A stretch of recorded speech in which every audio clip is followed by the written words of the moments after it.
Okay, so for this section, we're going to be focusing on 4 main formatting groups. And these groups can be located in the Home tab, and we have font, alignment, number, and styles. All these groups are related to cell formatting. Cell formatting is the key to making a visually pleasing Excel spreadsheet. And not only does it make it look nice, but it helps draw users' attention to what's important, what the data actually means, and it's easier to read. Because right now, if we look at our report, everything's just black and white, and at first glance, it's hard to read the data because everything is so condensed together. And we can create some separation with this data by applying cell formatting. So for the remainder of this section, we're going to focus on making this report look all clean, organized, and easy to read. And I suggest following along so you can get the hang of it. You don't have to do exactly what I do. If you want to use a different color or a different font, go right ahead. But this is a great time to start practicing some Excel formatting. So let's get right to it. The first thing we're going to do is focus on the title in cell A1. So we're going to click inside the cell. And I think a nice big bold title would look nice. So when users come and open this report, they can look right at the title and know exactly what this report means.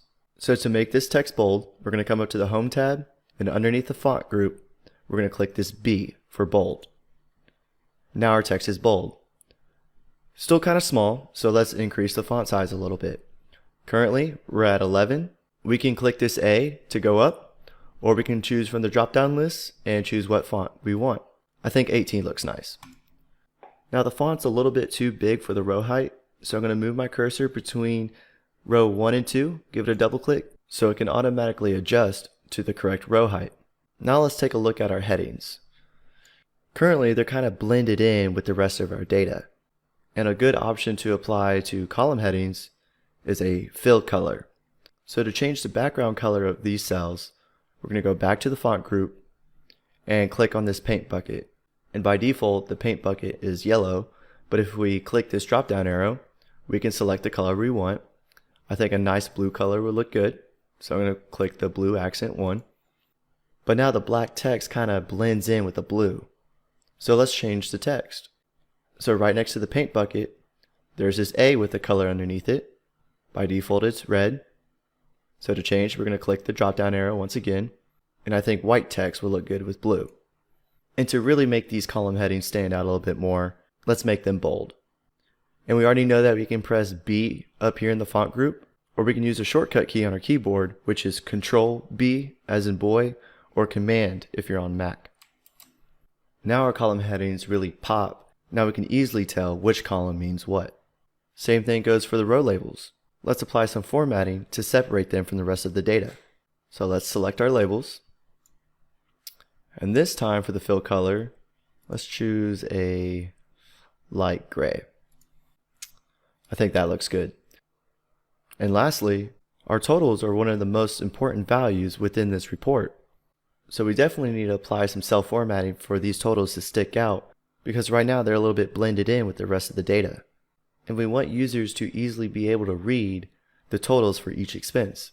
So let's select our totals. And to make multiple selections, you need to press Control on your keyboard or Command if you're on Mac, hold it down, and make your other selection. So now we have the total column and the total row selected. We're going to come back up to our font group, and let's select this little light yellow and make these totals bold. Now we're getting somewhere, because we're starting to see the separation between the data. We can easily read our column headings, our row labels, our totals, and the users know where to enter the cost of each expense. And one last thing, our column headings look a little bit crayon right now. So I'm going to move my cursor between rows 3 and 4 and increase the row height a little bit. I think that looks good. And then I'm also going to select the columns to increase the column width a little bit. Alright, I think that looks good. And with applying just a little bit of cell formatting, our report is looking a lot more organized and easier to read. And this is just the beginning. In the next few videos, we will discuss even more formatting options to make this report more pleasing to the eye.